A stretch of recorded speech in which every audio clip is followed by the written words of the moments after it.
Bismillahir Rahmanir Rahim.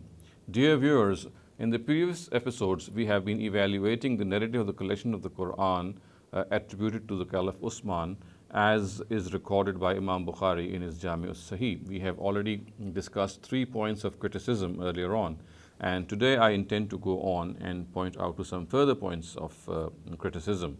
And in this regard, this will be the first one that I'm going to discuss, which is actually the 4th one in series, is the fact that you would recall that the narrative says that at the time of this copying out of the Qur'an, it is reported that a certain verse of Surah Ahzab was missing. And so we find this part, which is actually adjacent to the one in the narrative. It is found directly adjacent to in the narrative. And then we have independent narratives as well, which say that Surah Ahzab verse, that a verse of Surah Ahzab was missing at the time of this copying out. So we will discuss this issue of this missing verse as a point of critique in this talk, and also carry on with some of the other points of criticism.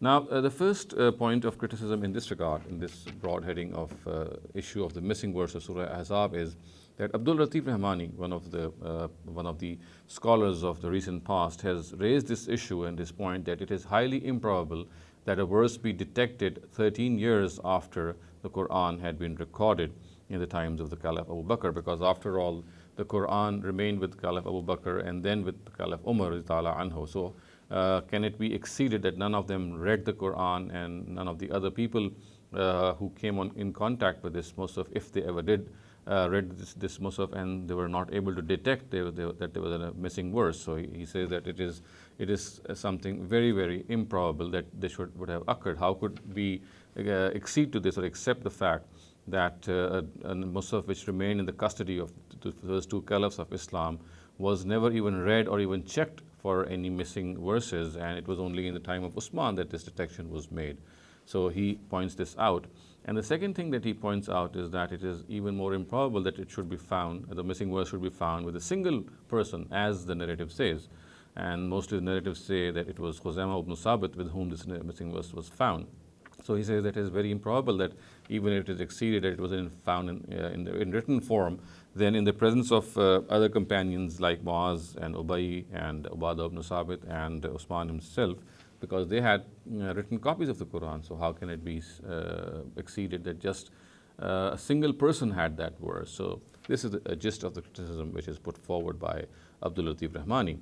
And now John Gilchrist also has come up with a very valid criticism, and he has said that at the times of the collection of the Qur'an in Abu Bakr and in his times, we find that some of the narratives say that the missing verse of Surah Tawbah at that time, the missing verses which were found with those of Surah Tawbah, they were found with Khuzaimah ibn Sabit. And here again, in this particular collection also, or copying out also, we find that it was Khuzaimah ibn Sabit who had a missing verse of Surah Ahzab. So he raises this question that why did not Khuzaimah ibn Sabit come forward at that time earlier on when he had the missing verses of Surah Tawbah with him? He should have also said that he also has another missing verse with him, and that is that of Surah Ahzab. Why is it that he remembered at this time, and it was being copying out in the reign of Uthman, that he came forward? So this is what John Gilchrist has presented. Tamanna Imadi also has criticized this issue of missing verse, and he has gone into much detail in this regard, and I'll summarize his points of criticism as well. So in the first point of his criticism is that he says that it is very strange that among the committee of 4, only one person, Zayd ibn Sabit, remembered that there was a missing verse. After all the 3 other people who were part of that committee, they just went over it, and they did not remember the fact. So he raised this question that why is it that a single person of the committee, Zayd ibn Sabit, remembered that there is a missing verse in the codex. He also then says that there is a narrative recorded by Imam Bukhari which shows that the missing verse of Surah Ahzab was revealed about Anas ibn Nadr, who was a paternal uncle of Anas ibn Malik. And then the narrative in this regard, I'll read out the narrative to you. The narrative is from Anas ibn Malik, and he says that قال نرى هذه الآية نزلت في أنس ibn Nadr. And the verse, of course, is من المؤمنين رجال صدقوا ما عهد الله عليه. The translation of this whole narrative would be that Sumama reports from Anas ibn Malik, who says, in our opinion, the following verse was revealed about Anas ibn Nadhr, and the verse is the same which I just read out. So, in other words, what Tamanna is actually trying to contend is that besides Khuzaimah ibn Sabit, Anas, who was also well aware of this verse, because it is he who has reported this narrative, and it is he who says, because the narrative says, and Anas ibn Malik radiallahu anhu nara hazil ayah nazalat fi Anas ibn Nadhr, that Anas says that when this verse was revealed, we knew that it was about his paternal uncle. So why is it that the missing verse was only found with Khuzaimah, as the narrative says? Because Anas ibn Malik too would be knowing this verse. Now, in this regard, the third point of critique which Tamanna has raised, he said that the verse of Surah Azab was found with Khuzaimah and inserted in the Qur'an because he carried the weight of two witnesses. This is the equation which we have been observing ever since the time of Abu Bakr as well. He too had collected the Qur'an, and we had critically evaluated that particular aspect as well. And here again we find that since Khuzaimah possessed the weight of two witnesses, so therefore a verse which he came up with was accepted, simply because he had carried the weight of two witnesses. Otherwise, had he carried the weight of a single witness, then another person would have been required alongside him, as is being alleged. So Tamanna says that we need to consider the fact that the narrative itself, which regards Khuzaimah ibn Sabit to have double the weight of a witness, is suspect. We have a narrative in this regard recorded in various books, which actually says that there was a certain incident which I am just going to narrate before you. It was after this incident that the Prophet regarded Khuzaimah ibn Sabit to possess the weight of two witnesses. So what Tamanna is now trying to make the point is that this narrative which says that Khuzaimah had the power of two witnesses, the narrative which says so itself is suspect. So we are now going to analyze that narrative, which actually invests Khuzaimah with the power of two witnesses, or the person who has a double witness, or the double weight witness. This narrative is recorded by Abu Dawud in his Sunan, and I'm going to read out its text and translation before you.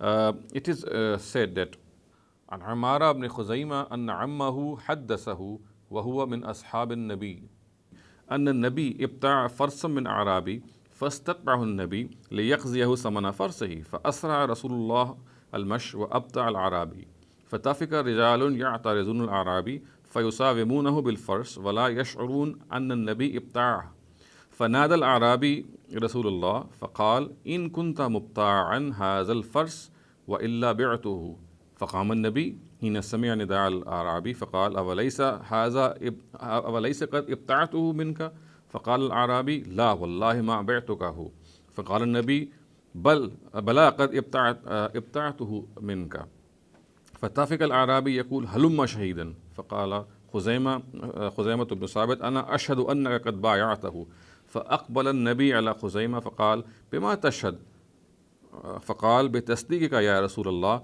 فجعل رسول الله شهادة خزيمة بشهادة رجلين. A translation of this is that it is narrated by Umara ibn Khuzaimah's uncle, who was a companion of the Prophet, that the Prophet bought a horse from a Bedouin. The Prophet asked the Bedouin to follow him so that he could pay the horse's price to him. The Prophet walked at a brisk speed, but the Bedouin continued to walk slowly and was obviously thus left behind. On the way, some people started to pester the Bedouin and offered him a new price for the horse, and they did not obviously know that the Prophet had already bought it. The Bedouin called the Prophet and said, "Do you want to buy the horse, or shall I sell it to someone else?" When the Prophet heard these words of the Bedouin, he stopped and replied, "Have I not already bought it from you?" The Bedouin said, "No, I have not sold it to you." The Prophet responded, "In fact, I have already bought it from you." At this, the Bedouin asked the Prophet to produce a witness to this deal. Khuzaimah ibn Sabit said, "I bear witness you had bought it from him." The Prophet came over to Khuzaimah and asked him, "How can you bear witness when you were not present at that time?" He replied, "On the basis of your testifying, O Messenger of God." At this, the Prophet regarded the testimony of Khuzaimah to carry double the weight. So this is a simple translation of the narrative, and Imadi has strongly criticized both the text and the chain of narration of this narrative. But the strongest criticism that is made on the text is that can it be accepted that a person as impeccable as the Prophet would have struck such a deal? Could he have accepted the witness of one of his followers who was not even present at the time when the whole deed was being struck? We know that the Bedouin had never that Khuzaimah was never present in the time of the deal with the Bedouin. When the Prophet was buying the horse from that Bedouin, Khuzaimah was never present. So could he have granted Khuzaimah the title of Zush Shahadatain, which means the person who carries the weight of two witnesses? How is it possible when Khuzaimah ibn Sabit was not even present at the time of the deal? And how would have the Prophet accepted Khuzaimah that he is one of the witnesses when the Prophet himself knew that he was not present?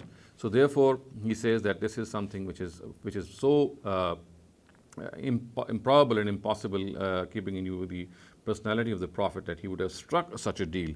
And we know that there are people, there are historians who have said on the basis of this narrative that this is actually the basis of the fact that the Prophet regarded Khuzaimah to have carried the weight of two witnesses, the weight of two witnesses. So Tamanna says that this is virtually mind-boggling to accept the fact that the Prophet would have regarded someone to be present when he was not present, and regarded him to be a person who was a witness to a deal he had made with a Bedouin when that person was not even present at the time of the deal. Tamanna has gone on to criticize the chain of narration of the narrative as well. And he says, he's made a couple of points that I'm going to summarize again before you. The first point in this regard is that in all the textual variants of this narrative, it is only Umara ibn Khuzaimah, who is Khuzaimah ibn Sabit's son, who reports this narrative from his paternal uncle. So this is the nature of the narrative, that it's just a single person reporting from his paternal uncle. Now, the next point that he makes is that the name of this paternal uncle, who is alleged to be a companion, is not even specified. We know that the words are an ammihi, from his paternal uncle. So the name is not specified. In the absence of the name of a person, again, the whole narrative becomes questionable. Who was the companion? What was his name when it's not specified? Now, Ibn Manda is a person who died in the 395 Hijrah, to be exact. It is said that he was the first person, it is alleged, to unravel this secret. And he says that the name of the uncle was actually Umara ibn Sabit. So works such as Al-Istiyab of Ibn Abdul Barr and other, they are absolutely devoid of any mention of this name. So Tamanna makes this point that we are not able to find out who this person is, and it is only after so many centuries, 3 centuries later, that a person by the name of Ibn Manda says, okay, I'll tell you who the name of this person is, and he is Umara ibn Sabit. So he says that again, this is something which is questionable. The third point which Tamanna Imadi makes in this regard is, he says that the central person or the madar of all the variants of this narrative is again Ibn Shihab Zuhri. And we have already discussed his personality in detail in some of the earlier episodes, and we have seen how an alternative picture exists about his personality. He has been regarded as Amir al-Mu'mineen fil Hadith. However, he is guilty of irsal, idraj, tadlis, and even of reporting the same fact in a different manner to 2 different people. We've already gone through that. So Tamanna just questions this, that there is no narrative found anywhere which is devoid of the personality of Ibn Shihab Zuhri, who, as I have just pointed out, and in fact Tamanna himself is a person who had this thing pointed out, that Zuhri is not a reliable person at all.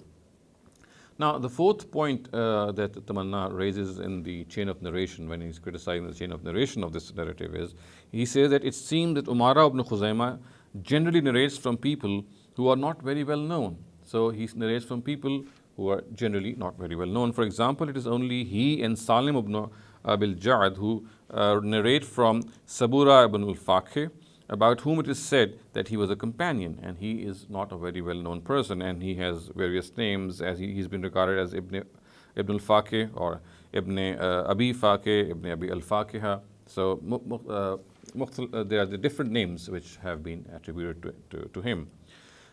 Another thing that Tamanna in this regard, this is the same point that he points out, is that another not very well known companion from whom Umara ibn Khuzaymah and Haris ibn Fudail narrate is Abdurrahman ibn Abil Qurad al-Ansari. So Abdurrahman ibn Abil al-Qurad al-Ansari, also called Abdurrahman ibn Faq al-Faqih, he is a person from whom Umara narrates, and he is not a very well known person. In Tehzeeb al-Tehzeeb of Ibn Hajar, Abu al-Fatah al-Azdi says that Umara ibn Khuzaymah is the sole person who narrates from him. So that is something which is of regard as well. Similarly, Umara ibn Khuzaymah is the only person who narrates from Kasir ibn as-Sa'ib. So as was the case with Abdul Rahman ibn al-Faqih, Umara is also another person from whom the sole narrator is Umara is Kasir ibn Sa'ib. Now there are at least 3 more persons by this name, and some authorities have counted them to be the same person. Now, even if there exists more than one Kasir ibn Sa'ib, there is no doubt that they are not very well known. So the point that Tamanna is actually making here is that Umara ibn Khuzaymah has a habit of narrating from people who are not very well known, and he is therefore saying or implying the fact that when he says that he narrates from his paternal uncle, so this is in line with this habit of his in which he narrates from people who are very little known or who are less known in history. And the 5th point which Tamanna makes while criticizing the chain of narration of the narrative is that this narrative is not found in Al-Jami' al-Sahih of Al-Bukhari or in the Sunan of Al-Tirmidhi. However, the narrative of Surah Ahzab verse being found with Khuzaymah ibn Sabit, and thereby the verse being accepted because Khuzaymah's witness carries double the weight, is found in both these books.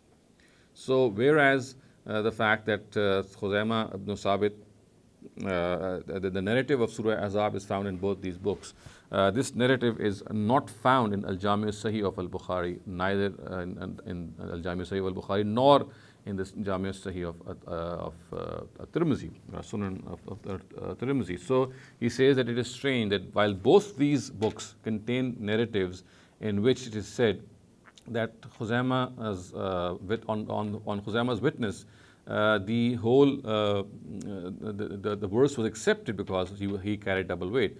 But both of these books are devoid of the narrative which actually invests Khuzaymah as a person who has double the weight.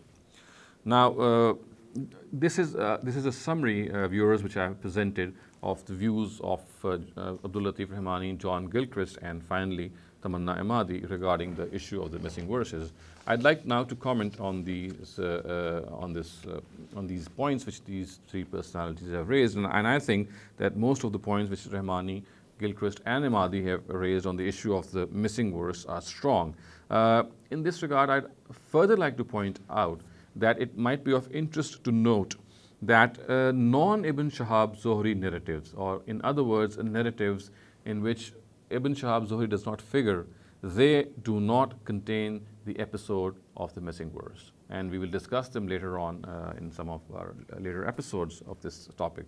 But it is a very interesting fact to note that this whole issue of missing verse is just found in narratives in which Zuhri is found. Other narratives in which Zuhri does not figure, this episode of the missing verse or this incident of the missing verse is never mentioned. Ahmadi contends that at best Anas ibn Malik, his contention was that Anas ibn Malik should have known of the missing verse because it was revealed about Anas ibn Nazar, a paternal uncle of his. Now his critique is, as I have just pointed out earlier on as well, now his critique is on a premise which his opponents do not contend. This is my comment, that his opponents do not contend, that they do not say that the verse was not known to people. Several people, including Zayd, knew it by the same token, and several people had it in mind. Anas ibn Malik may have known it also by heart. Now the contention of the people, of the opponents, is that it was not found in written form with any person except Khuzaymah ibn Sabit. So what Tamanna is actually saying is, he's saying this very strange, that it was just found with a single person. So the reply that people have already given much before him in this regard is that it's not that they are saying that it is just found with a single person. It is not found written with a single person. That is what actually their criticism is. In this regard, the real criticism which actually comes to mind in this regard is that even if it is accepted, as Tamanna's opponents generally say, or people who have a different view generally say, that this verse was found by with a single person in written form, then the real criticism which comes to mind is that even this seems to be very, very fishy and very unacceptable. That we know that there were people with whom there were written copies of the Quran. So how can it be accepted that even in written form it was just found with a single person? So this too needs to be gauged. And viewers, we also need to understand the fact that we are discussing the fact that verses of the Quran, when they were being collected or copied out, they were inserted at the behest of two witnesses. And we have seen and criticized that how this verse, which invests a person with the attribute of carrying double the weight, is this narrative is so weak. Now, a question which can be raised on top of all this is that we are actually conceding the fact that the Quran was being collected on the authority of two witnesses, even though that itself is not established. But the fact is that let us assume, just for the sake of discussion, that it is established that for example, Khuzaimah had the weight of two witnesses, or that this copying at the instance of this copying out, whoever came forward had this weight of two witnesses. Then the fact of the matter is that should it be acceptable that on the behest of two witnesses the Quran be copied out or collected? Is it plausible when the Quran was being revealed and was being read by so many people, and it is claimed and it is established, as well as we shall see in some of the later episodes, that the whole revelation of the Quran and the status of the Quran was such that it possessed tawatur and perpetuation, which meant that a large number of people transmitted each part of the Quran. So in the presence of that, how should the Quran and why should the Quran be collected at the behest of two witnesses? So I am putting forward this critique on top of the fact that if we assume that the two witness narrative is correct. I have even pointed out earlier that even then the narrative itself does not carry water. It does not carry any force, it's not reliable at all. But for the sake of for discussion, even if it is accepted it is reliable, then we are actually conceding the fact that what is actually tawatur or was mutawatir is being now relegated to a degree in which we are relying on one or two people in collecting it. So this is obviously not acceptable, as we shall see later on in some of the later episodes, when I shall describe before you how the Quran, the whole of the Quran and parts of it were transmitted by many, many people, and it was not just left to one or two witnesses to testify that this is the Quran, this is not the Quran. Now, Imadi's criticism on the chain and text of the Zush-Shahadatain narrative is strong, except for the fact that he has erroneously concluded that Umara ibn Khuzaimah generally narrates from people who are not well known. So I had earlier pointed out that he is actually one of the points of his criticism is that Umara is a person who only narrates from people who are lesser known. Here I am trying to challenge this fact that this is not correct, because we find that there are other people from whom Umara narrates, and they are well known. So some of the well known companions from whom Umara ibn Khuzaimah narrates are, and I'm going to point out their names. One of them is Amr ibn al-As, and he has been mentioned in the Musnad of Abd ibn Humayd. And then he also narrates from Uthman ibn Hunayf, and this can be seen in the Tahzib al-Kamal. And he also narrates from Abdullah ibn Abbas, and this can be seen in Ibn Hibban's As-Siqat. So this is not absolutely correct what Tamanna had surmised. Umara does narrate from people who are known as well, or well known as well. Now, another point which raises a question on this narrative is a disagreement on the name of the companion from whom Umara narrates, although we have already seen that the name from whom Umara, or the person from whom Umara narrates, is not mentioned.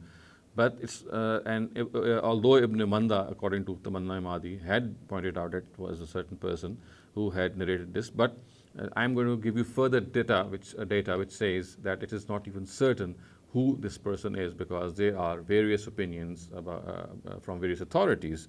So thus, for example, we find in the case of Ibn Manda, I had pointed out that his opinion was that Umara ibn Khuzaima, Umara ibn Sabit is the person who is actually the uncle of Umara ibn Khuzaima. Now, the other authorities in this regard who have presented their views are, for example, Ibn Sa'd. He has pointed out on the authority of his teacher Al-Waqidi that Umara ibn Khuzaima has not specified the name of his uncle, but according to Al-Waqidi, Khuzaima ibn Sabit, who is Umara ibn Sabit's father, had two brothers. One of them was called Wahwa and the other Abdullah.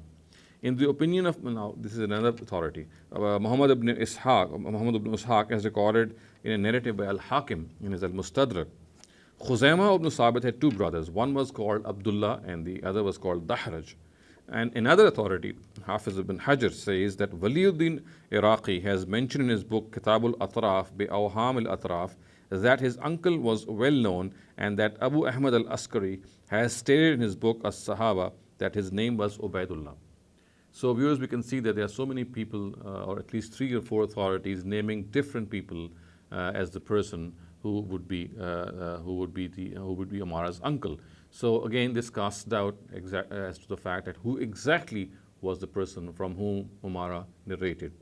And in the absence of an exact name, this narrative, together with its critique on the text, this particular aspect that we have a person who is majhul in the terminology of hadith, who's unknown, or he cannot be properly determined, this narrative becomes extremely weak.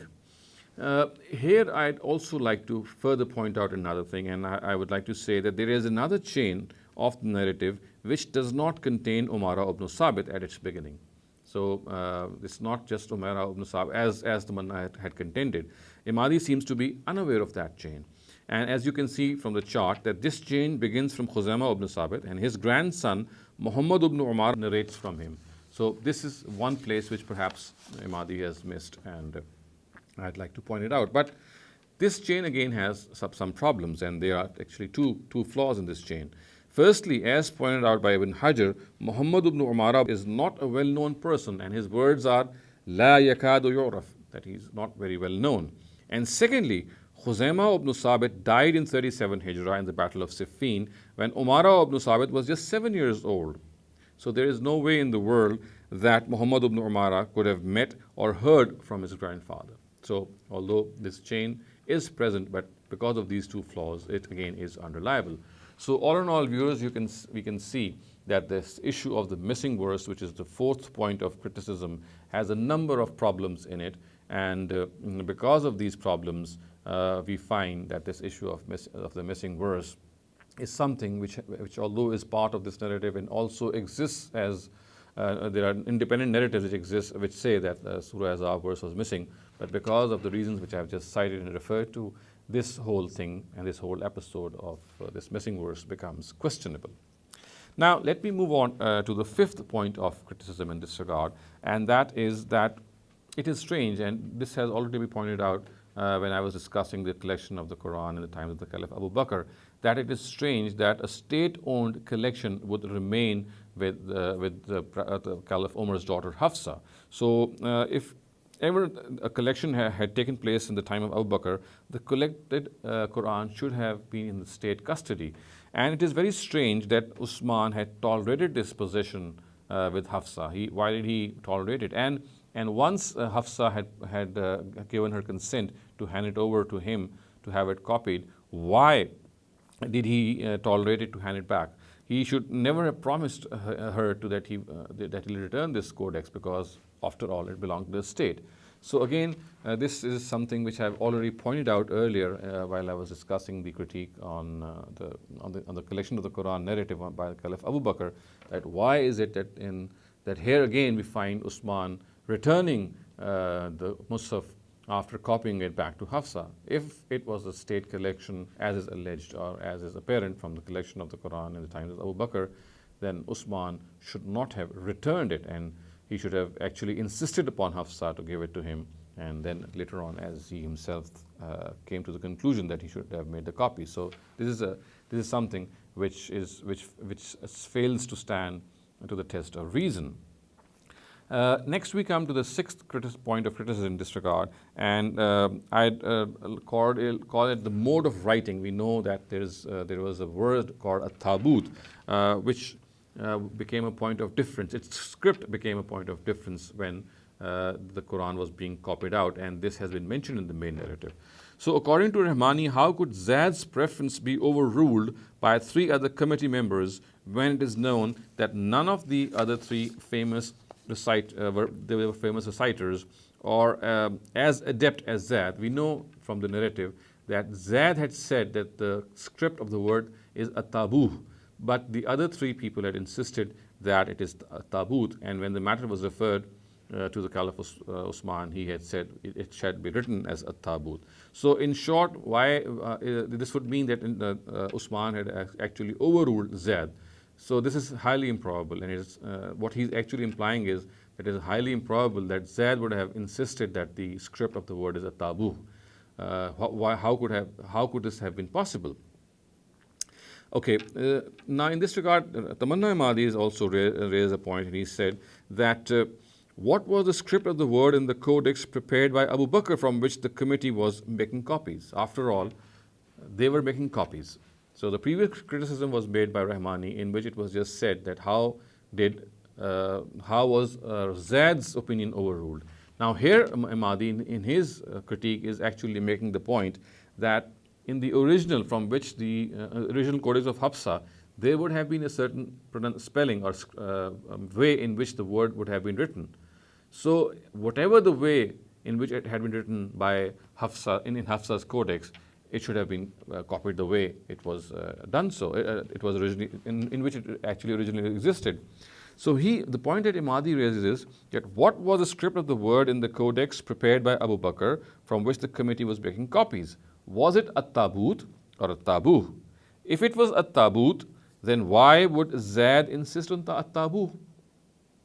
It's as simple as that. If it was a tabut, then Zad should not have insisted on tabu. And if a tabu was written, then Uthman would never have insisted on a tabut. So on the other hand, if the word written was a tabu, then Uthman would never had insisted that a tabut be adopted, because it was Abu Bakr and Umar with whose ratification it was written. So, and if he thought that his own opinion was the correct one, he would definitely have consulted other senior companions. So viewers, all in all, we can see that in this case also, the fact that the script of a certain word, a tabut, or written or spelled variously as tabu as well, could have come into question for reasons which Rahmani and Ahmadi have raised and which I have just alluded to.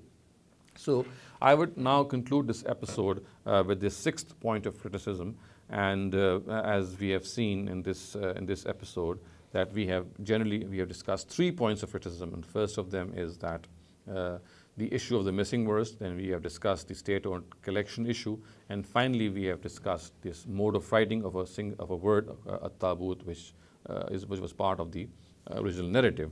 In the future episode, inshallah, we will continue with our critique on the text and chain of narration of this narrative, but for the moment it is أقول قولي هذا واستغفر الله لي ولكم ولسائر المسلمين والمسلمات.